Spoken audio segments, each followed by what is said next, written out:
In James 1:14-15, he says, "But each person is tempted when he is lured and enticed by his own desire. Then desire, when it is conceived, gives birth to sin, and sin, when it's fully grown, brings forth death."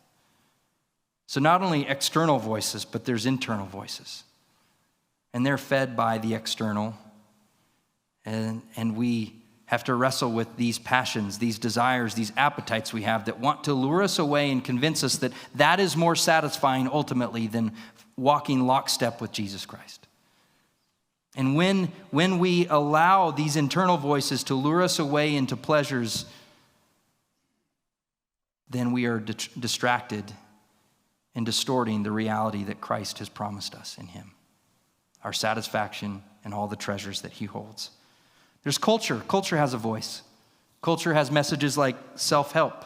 If you can do these 10 things, then you will be the best version of you ever. Or self-love.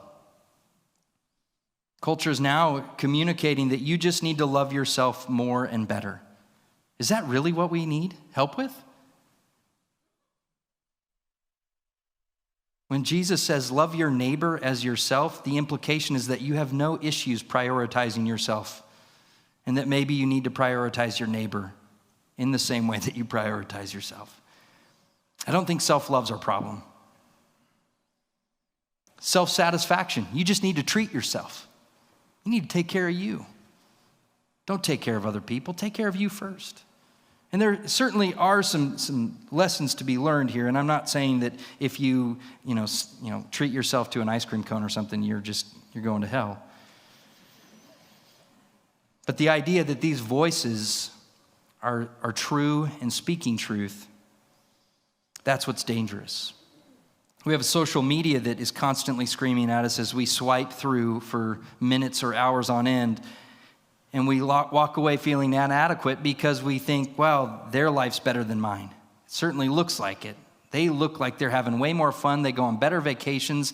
They're better dressed. They have the better life. And all of it is fake. The reality is, without Christ, there's no greener grass. Everyone's grass is brown. But we think it's green. Or we fear we're missing out on things. We fear being alone. And so we cruise through social media and we see how much fun everyone else is having. And we don't look like we're having that much fun, and we must be left out. And so these voices start to muddy things. They start to bring chaos and confusion.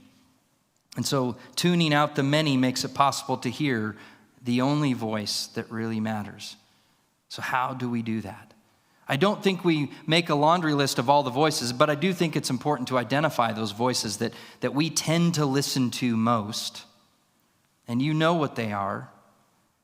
But I also think the best course of action is that we learn to distinguish the one that really matters. We focus on that voice.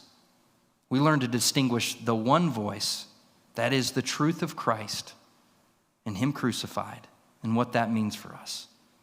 That we are led by him and his voice. And the only way we can learn to distinguish his voice from all the other voices is familiarity.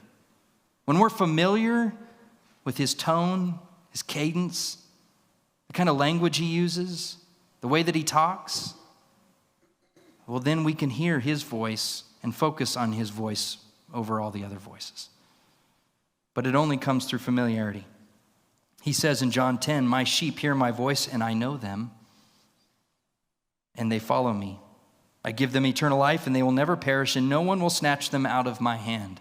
Notice he says, "My sheep hear my voice," because they're familiar with his voice. There may be other shepherds out in the field, but his sheep know his voice, and it's distinct. They're familiar with it.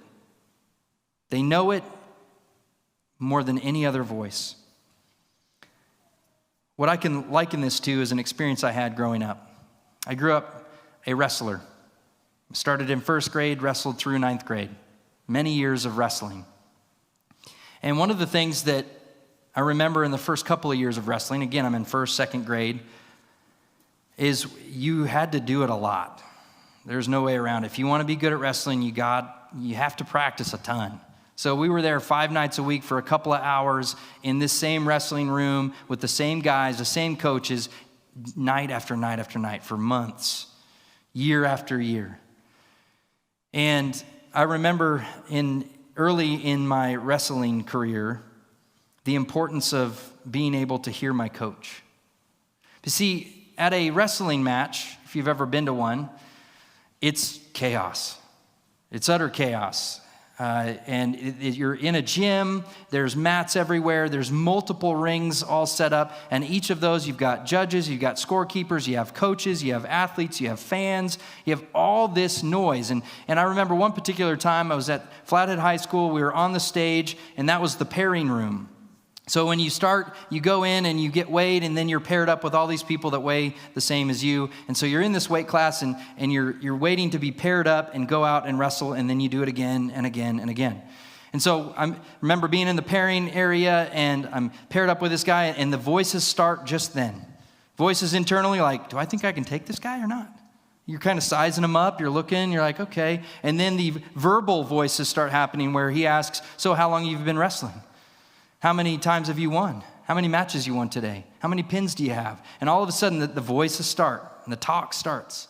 And then you make your way down to your particular mat where you're going to wrestle, and you're watching as the match in front of you is about to finish up, and there's all kinds of yelling and noise. And so then it becomes your turn, and now you're up, and so you get your sweats off, and you're out there, you snap on your headgear, you go to the middle, you shake hands, and the ref blows the whistle, and it's on, and you're moving, and it's just chaos. There's people yelling and screaming from all different places, and you've got these internal thoughts. You're like, okay, if I do this, and then you're upside down, and it's just mass chaos.